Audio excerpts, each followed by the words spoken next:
are all looking for adventure. We are all... Hey everybody, welcome to the Marriage Adventure Podcast. We're your hosts, Daniel and Bonnie Hoover, and we're so glad that you're listening today. Very, very glad. We've had a fun week this week. We have. Yeah, we have. You want to tell everybody why we've had a fun week? Well, it's going to sound terrible when we lead it off like that. But Very true. So our kids are at youth camp this week, sleepaway for the first time ever, that the two of them are both gone at the same time for a whole week. So last year, Josie went to camp, and we were like, next year, they'll both be in middle school, and they'll both be gone for a whole week. And it's usually the week around our anniversary because our anniversary is the last week of June. And then our church comes up and they cancel the away camp for middle schoolers. And they're doing like an in-town thing. And we're like, no! And so anyway, never fear. There's a church around the corner. Churches are always doing youth camp. So church around the corner is doing one this week. And we're like, hey, kids, you interested? And they didn't know a soul, but it's at the beach for a whole week. Yeah, well, they knew it. They've been to VBS there a couple of years, so they know some of the kids. But Yep. And so they left Saturday, and they're coming back Saturday. So was that 8 days? That's a lot of time. It's a lot of time. Long time away. It's how are you doing with this? I'm all right so far, but we're only 4 days in. Yeah. So it's starting to feel like they're gone. Yeah. And I miss them. Miss those little boogers. They're having fun though. They are, and they're having fun. Yeah, and we're able to spend some good time together, which is awesome. That it's rare to have that kind of uninterrupted time by ourselves here at the house and at the farm just to enjoy. And we bring other couples in to kind of enjoy it as a retreat setting, but it's kind of been cool to enjoy it ourselves. And it's kind of our own little retreat, farm retreat away. That's right. And so it's been great. So we've been able to do some things this week we haven't done in a while, and one of those was we have not kayaked in 2 years. That's right. And so we loved kayaking, but since we moved to the farm and been so busy, we just haven't kayaked in a couple of years. And so it was so fun. Sunday, we took the kayaks out, and we have a lake 20 minutes from our house, a little day use area, and so we put them in, and man, it was so much fun. I remembered how much I like kayaking. It was relaxing. It was great, and we packed lunches and went out, and it was cool because you kind of found, man, when you're kayaking, if you get into like over in a little small cove, usually big boats can't come and wash you away there or make waves or whatever. So you can it's just kind of glassy. If you get far enough back in there, you're away from the waves. But there is this tendency that, so we took our lunches and we got to a point, we had like a late, after I say lunch, it was like 3 o'clock in the afternoon, but you actually packed like snackables. Yeah. Charcuterie, or modern term, charcuterie board. They're snackables. That's charcuterie boxes. Yes. You can't take a board on a Snackelbox. There you go. I like that. Let's call it that. Snackelbox. So we took those out, and we kind of had gotten over to a quiet little cove, and one thing I have to admit is one of the things I am the most terrified of in life is snakes. Yes, and the water variety they're never going to be good, especially if they're on top. So you get back in a cove, and sometimes you end up, it's like you look over and I'm like, okay, that's snaky over there. If you just stay out away from the sides, it's not too bad. But if you get over that's the best place to kayak because it's quiet and it's beautiful and it's marshy and all of that. That's right. But I just don't want to get too close over into that marshy area where we might find moccasins or something. Gotcha. So anyway, we would, we were eating our little snackables, whatever it was you called it. Snackelbox. We were eating from our snackle boxes, like a tackle box. Okay, yes, exactly like a tackle box. I finally got it. Sorry. Okay, so we're eating, and every time I would see that we're just kind of, the waves, even though there's not really a lot of waves, we just kind of drift over towards the snaky area, and then I'd have to put everything down and start paddling. Let me get a good distance away from those little snaky areas. We did not. One time I thought I saw one over on the water, and I was like, I think that looked like a snake moving over there, but I don't. it was a stick, Probably. usually. Yeah. Anyway, but I did not want to drift into something that would be dangerous and would scare me to death and be harmful and all those things. And Totally understand. And you know, it kind of serves our marriage right when we're kayaking that there is one of us that is highly fearful of that and always looking out, because the other one of us, maybe me, is not thinking about that at all, and I'm just enjoying my snackable and the kayak and Snackelbox. everything that's going on. Snackelbox. My Snackelbox. And not even thinking about snakes and turtles and things like that. Yep, and it's good. It's good that you can balance. But one thing, and this kind of leads right into what we're going to talk about today, it's always good if both of you can watch out for drift. Watch out for drifting into things that could be hazardous in your relationship. And I feel like we're not talking about kayaking anymore. Oh, maybe Have we drifted into another topic? We might have drifted into something a little more meaningful than snackle boxes. But you know what? We need to coin that. Maybe we'll make some money on it. I wonder how many times we've said the word Snackelbox already. I don't know. I'm going to hashtag it. see if there's any such thing. Oh, it's out there. It's I've out seen there. it. Yeah. I've seen Okay. it. So I didn't make that up. Yeah. Oh, really? Well, I'm a little less impressed now, but it's Just listen. Be impressed that I remembered. The fact that I can remember something is way more impressive than the fact that I can make it up. Okay. So anyway, back to our topic, avoiding drift, because in our relationship, drifting into things or away from what's important can become dangerous in your marriage, and that's what we want to talk about today. Mm-hmm. All right, we like to call this segment "Do You Know Your 80s?" As Gen Xers, we've got a couple of Gen Zers in the house, so we're going to put them to the test. All right, here's the first question. Which popular 1980s rock band got their name from the 1960s movie Barbarella? Duran Duran, Skid Row, or Tommy Two-Tone? Duran Duran. Duran Duran. Good job. It was Duran Duran. Yay! Colby got the points. Let's All right. go. Here's the next question. Which 1984 to 86 game show featured the whammy? Was it The Price is Right, Joker's Wild, or Pressure The Price Luck? is Right.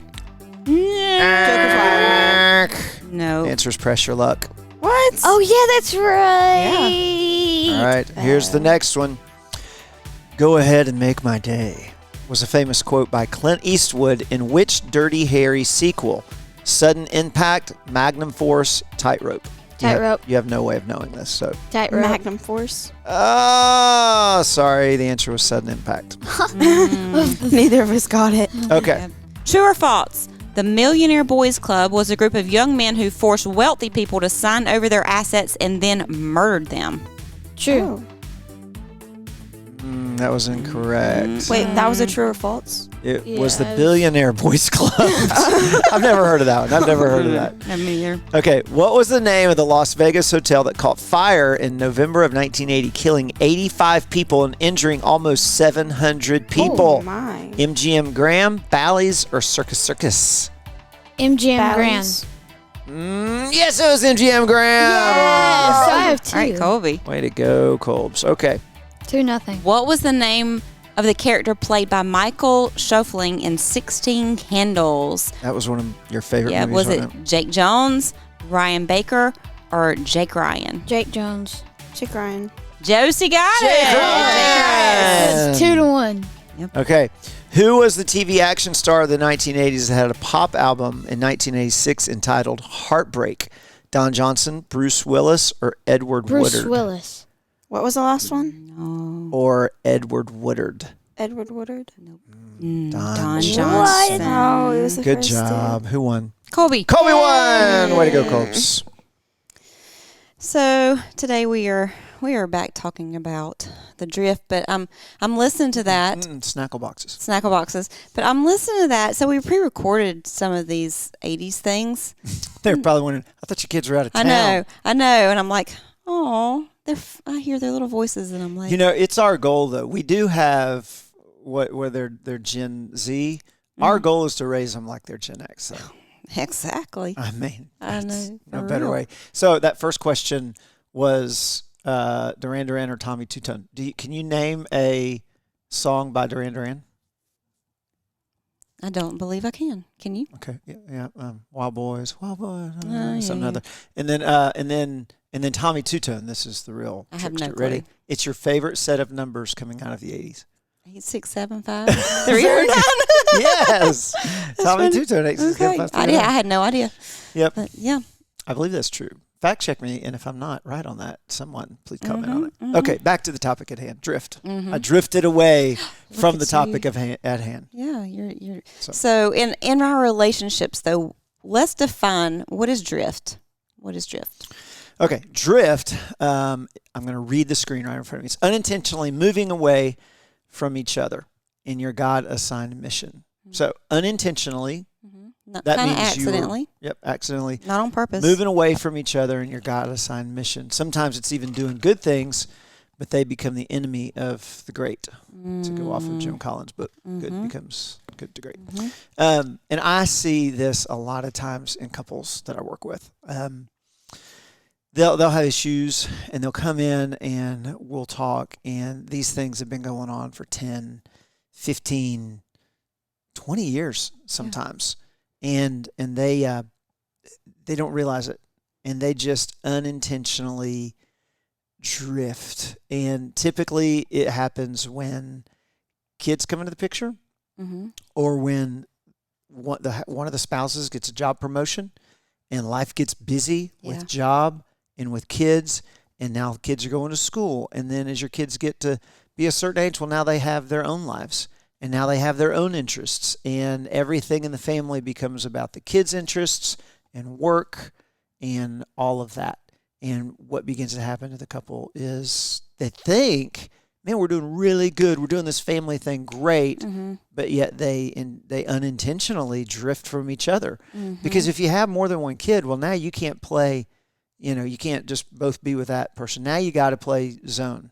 Yeah. And divide man to and- man, if it's divide and two, and if it's conquer. more, then it's zone. Now you take one to theirs, I Yeah. got to take the others to theirs, just grab something to eat, and And I'll see you in 6 years. yeah, and when time is not spent, we just got done talking about the 5 love languages. When quality time, doesn't matter if it's your love language or not, is not spent with that person, then you unintentionally drift apart. Well, and you can even be, like you're investing in your kids. That's a good thing. It's like I'm pouring time into my kids, or maybe you're investing in other friendships or family or things like that. But if you're not careful, it's kind of like I can get so caught up in that little Snackelbox that I totally forget that I have moved right over into the water moccasin area. And I sometimes you got to put that. It doesn't mean you don't invest in that, but it means you got to occasionally look up and start paddling back, to get back on course. Yeah. I think I agree. I think it does take a balance of attention. It's this balance of, okay, the kids do have things. They have Yes. stuff going on, and you want that. It's fun for them. It's fun for you. We love being at the ball field. But, man, we can't pour everything all the time. Our kids can't do everything, and they can't do everything year-round. And they can't, because it's not good for our family. It's not good for our marriage. And so, I talk to couples I couldn't tell you the last time we had a date night. Right. I've talked to couples that I couldn't tell you the last time we went away for an evening together overnight. Some of it was before the kids were born. Yeah, and I think it can happen to people even who don't have kids. We can get caught up in all kinds of things that are just even maybe good things. There are couples who can be serving so much at their church that they're away from their family. Yeah. You can be serving so much. You can be so caught up in your career that, man, if I can just get to this big thing, if I can push to this, if I can get to this deadline, and then there's the next deadline, and then the next, and over time, you've spent so much time at the office trying to hit all these deadlines and make all the money to take care of your family, because that's a good thing to take care of your family, but to spend all that time away, it's like, wow, that 6 weeks, that big project turned into 6 months, and that turned into 6 years, and I don't even know my wife anymore, Well, or my husband anymore. And you talk about taking care of the family. Let's be honest. There's taking care of your family, and then it crosses over to you're not really taking care of your family anymore. Now you're just trying to leverage the stuff you have Right. to try to make enough money to afford the stuff you have, or to hit some career goals that may bolster your Yeah. insecurities in yourself. But at some point it becomes, and I don't think we realize that when this happens, it's no longer really about taking care of the family. It's about other things. Yeah. And if we really skimmed life back, we could do with a lot less. Yeah.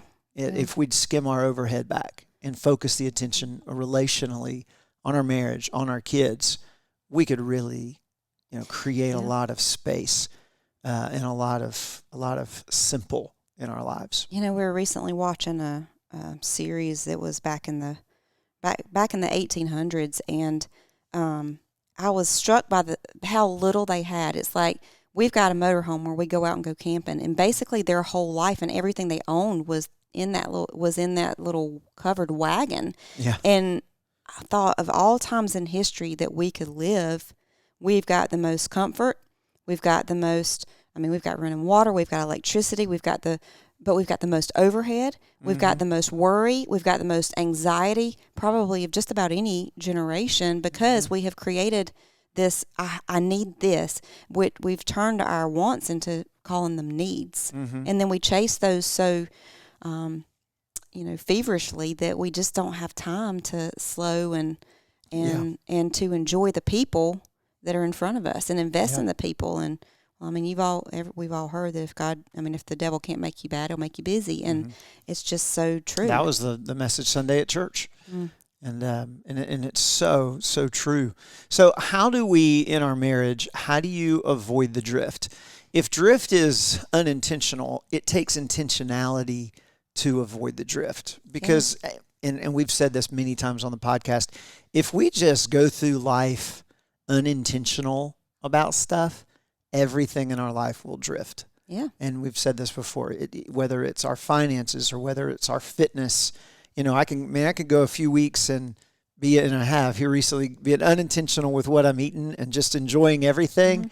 And then the time comes where I look in the mirror and I'm like, okay, Snuck I'm up. going to have to be intentional again about my eating. Finances the same way. When you pay the bills each month, you get in and you're like, we need to tighten up. We've kind of let things go. We've taken our eye off the ball. I got to start paddling again. Yeah, I got to start paddling again. Get out of my Snackelbox, right? We're going to work it in more. That work. So what are the things that we need to do to bring intentionality back so that we don't drift? Yeah. I think the first thing is to intentionally pursue each other. That means we've got to make sure we're dating each other. We've got, weeks like this, we could have just let this pass by, but we saw an opportunity and we're like, look, we really need just some time for ourselves and time just focusing on each other. Yeah, we've got stuff we've got to do around here this week, but we're spending a whole lot more time intentionally going out to dinner, going kayaking, doing things together. Going to Braves game tomorrow. Yep, because our sweet kids surprised us, so and sweet. I got to give them another shout out. I'm missing them a little bit, but they actually Not at all. they got us Braves tickets. The little stinkers went to Dollar General, got a gift card. So they asked me this a couple weeks ago, like, Dad, can you take us to Dollar General? And I'm like, sure. And they're like, your anniversary's coming up, and we need to get you. Want to get you something. I'm like, oh, okay, great. From the so Dollar I take General. them to the DG, or we call it the Rydell Mall, and I take them there. I'm sitting in the car. They go in. They come back. Dad, you're gonna love this, man. You're gonna love this. Mom's gonna love it too. Sure, and I'm like, sure. It came from the Dollar General. I'm sure I am. I didn't say that, but I thought that. And then so they got a gift card, and then they didn't know how to. They were gonna buy them online, but they knew if they got our credit card, we'd see. Yep. And so they got a gift card, and then they got one of the college students at the church to help them buy the tickets. And so they gave us tickets to the I Braves know, game. it was so sweet. Oh, it was awesome. So sweet. So we're going tomorrow. yep. So what was the point of Businessman that? special. What was the point of that? You're missing the kids. Snackelbox. I don't know. Something like that. Oh, we're investing in time with each Yes, other. yes, We're spending yes. time together. So, but yeah, so it's just working on your friendship. Just doing fun stuff together, and that builds intimacy. So that's That's one way that we can avoid it. It's just making sure we're pursuing each other. Yep. And I think the second way is kind of like you with the snake. You got to keep your guard up. Mm-hmm. You are deathly afraid of snakes. Why? Because I don't want them to bite me. But you Because were they could kill me. You were. That's very obvious. But you were conditioned to hate snakes. Yeah, weren't you? I was. I mean, growing up, I lived in the country, in the middle of the woods, and every time I walked out the door, watch out for snakes, because most of the snakes around there were rattlesnakes, or we had timber rattlers. We had, if you were down near the pond, there were cottonmouth. There was Tell just, what your mom did one time. This will explain the whole. which time? Oh, this will explain. well, the whole she thing. was constantly killing them, but she would carry a pistol in her glove compartment but on the dirt road. Didn't she She scared me one time. She had one she had already killed, and it was in a bucket out in the yard, and she sent me out to go get the bucket, and that wasn't nice because it freaked me out. That's cruel. But she's also cooked rattlesnakes for my dad. A Does rattlesnake. it taste like chicken? I don't remember really, but I think it was kind of You know, rubbery. next time we go kayaking, you should put that in the Snackelbox. No, I don't think so. Okay, so We need a little bell every time we say the word. Ding. Yep. It's like I'll snap. So we need some kind of prize if somebody can answer Correctly answer how how many many times we said mm-hmm, the Snackelbox word. and tag us in it. Yep. Yep. All right, so keep your guard up. We're drifting. Yeah. We need to Spinning. keep our guard up. Just in the same way, you were conditioned to hate snakes, Yeah. right? We need to be conditioned to hate drift, because we can look around us. We know our friends, people around us. We know our parent, maybe your parents' marriage, or aunts and uncles, or siblings, some friends who you've seen drift apart, and it just devastates their marriage, their family, and sometimes it even ends in divorce. And so that should condition us. I just made a full circle into keeping our guard up. Sure. And guarding against it. The enemy is always on the offense. He's that's all he does. He doesn't play defense. He doesn't have a defense against what Christ has done. And so he's always on the offense. And so we have to take a defensive stance against it, and even an offensive stand against it. So filter what comes into your life. Filter what takes a hold of your calendar. Filter what takes a hold of your time, because a lack of time and attention is really what leads to drift most of the time. Yep. Another thing is make sure you're resolving conflict and you're forgiving each other so that you can move on, because I think sometimes we have stuff that comes up and then we just kind of sweep it under the rug, and over time you don't realize it, but then one little thing will come up and you're like, ooh, I didn't know that was a sore spot until you pressed on it again. I didn't know that was a nerve until you hit it again. And I didn't know that was something that was deeply rooted until it comes up again. And then it comes up again and again. If you don't deal with it, it continues over time to just a little bit at a time. You take one little step away from the person and then take another little step away from the person.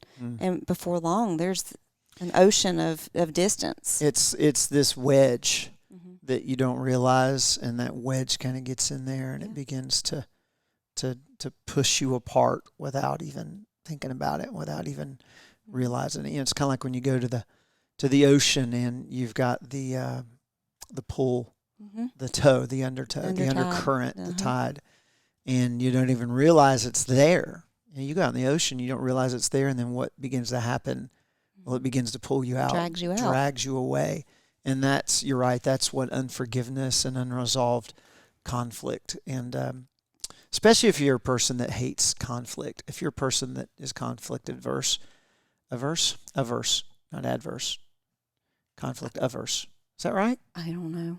Fun. I don't know. If you don't like conflict. If you don't like conflict, words are very hard, then you need to take the time, the energy, and the resolve, because what's going to happen is that conflict's just going to get worse and worse and worse. And then the day when you have to deal with it, it's going to be much worse than if you can just resolve it. So continually resolve conflict and forgive each other. And then I think the last one is establish a plan to course correct yearly. And we preach this a lot. Every podcast, marriage podcast does. But you, just like we're trying to do this week, you have got to take some time with just each other. To paddle towards each other. Yeah. And the other day we're paddleboarding. We have these inflatable paddleboard kayaks. So it's paddleboard, and then you've seen them probably if you're listening. And you put a seat on it, and it can kayak. And so we haven't done this in a couple of years. So we started out kayaking most of the time, and then we're like, okay, we're gonna get back into paddleboarding. And it takes a second. It was odd. I stood up and I'm kind of feeling Wobbly. weird. And then you reminded me, hey, remember the thing, don't lock your knees. I'm like, oh, yeah. And so I had to get my feet adjusted. And then after a minute, man, it was great. It felt great. And then we got separated. And so I kind of had to stop and paddle back, and you paddled towards me.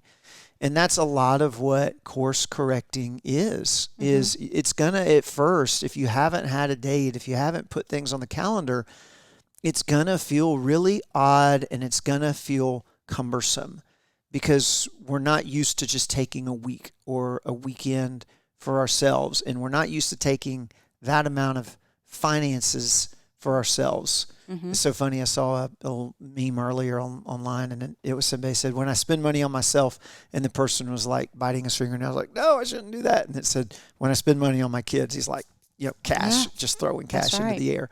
And so we get that way, and we don't want, wow, we got something coming up for the kids, or we got this, or they got this. We can't spend that money on us. Baloney, man. I mean, which was in the Snackelbox.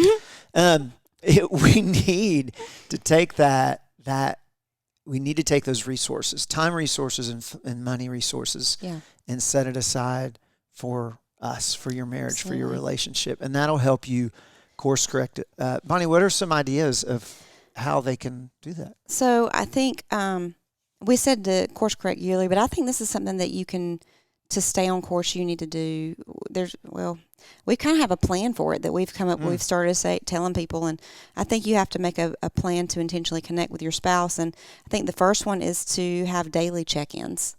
Don't just wait till you're far apart. You paddle towards each other. When you're on a kayak, you have to paddle every few seconds to keep going the direction you want to go. And so it's that daily taking a step towards each other. And maybe it's just sending each other texts in the middle of the day, or at the end of the day when the kids are in bed, just check in. How's your day? Or first thing in the morning, touching base. It's the little daily touching base that if you do that enough, then you don't have to have make these huge strides back towards each other if you can do that. But then so there's the daily, weekly, monthly, quarterly, yearly. Yeah, kind of a way to keep up with this. So daily check-in. Daily check-ins. And then there's the weekly, which is date night. You guys have heard it a million times, but it really is. It's that set aside time for a date night.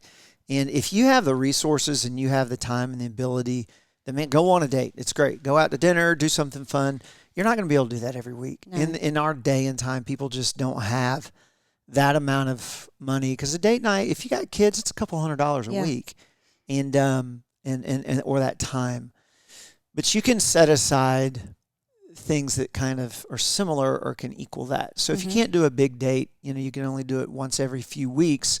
At least get a sitter for the kids, or after the kids go to bed, spend some intentional time there. And maybe that is dinner. Maybe that is coffee at night with dessert, or a glass of wine on the back deck, or maybe. Don't binge. Binge watch a show, but don't do it indefinitely. Once you're done with that show, take a month's break and do something else. Man, play board games. Yeah. I forget how fun board games are, or cards, until we do it. And speaking of and speaking of do other married things, right? Have sex. That creates that time to do that when we set aside time for that. So the daily check-ins, the weekly date nights, or something equivalent. And then monthly, do a big fun, because you can, with date night, say, oh, I have to do a date night. You get in a rut with even a date night. Let's just go to dinner and a movie, or let's just go to dinner, or whatever. But find something fun to do, something that you're not used to doing. Maybe once a month, go kayaking. Kayaking, that's right. Paddleboarding. Or go on a hike, or there are so many ideas. Well, if you are looking for those ideas, you can. That's right. Sign up for the Marriage Adventure Challenge, and you can download a PDF of 100 or more ideas. And there's cheap ideas in there. There's expensive ideas in there.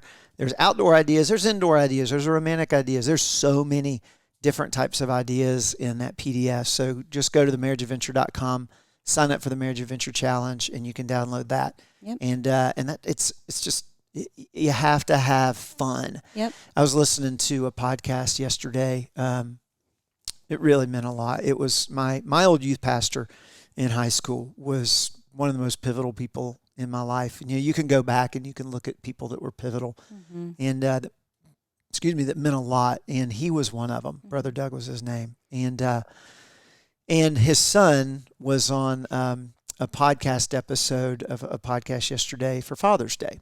And Brother Doug's friend does this podcast, and he interviewed his son. And he said that his dad said at the end of his life, he said two things that he would do more if he could go back and change anything. And one of those was, I would have more fun. And this was a fun-loving guy, but I would have more fun. And we've got to interject fun into our families, into our marriage, because we see all through Scripture it talks about delight in the Lord. Jesus delight, and what is that? It's fun. And so quarterly, get away and just do something fun. Or monthly, do something fun. Quarterly, do a big getaway. That's right. And that might be a vacation, just the two of you for a couple of nights. It might be a whole week, or it might be just a weekend or even one night. But do a getaway where you actually have 24 hours to yourself, just the two of you, that you can, if you can work that in quarterly, at least do that yearly, minimum of yearly. And then the last thing would be yearly to do some sort of marriage enrichment where you're focusing specifically on your relationship dynamics, where maybe you're going on a marriage retreat, maybe you're reading a book together or doing a Bible study together or listen to a podcast together or something that is enriching your relationship. That is a focused effort of diving into the Word of God or going away. Yeah. I like that. And we have options here with our customized private marriage retreats. You can take a weekend, come here. It comes with lodging for 2 nights, 3 days, breakfast both mornings, and then 3 hours of customized marriage coaching centered around, tailored just for you and your relationship and your marriage. Or you could look at our intensives, our reset intensives. Maybe you've walked through a lot and you're just like, man, we need to debrief and process some things. Reset intensive maybe for you. But things like that will intentionally drive your focus back towards your relationship and help you avoid that drift. Yeah. So that's great. Well, thanks so much for joining us on the podcast today. Hey, if you're on social media, you can follow us on Facebook and Instagram, and also go to YouTube and like and subscribe this podcast. You guys have a great week. We are all loved.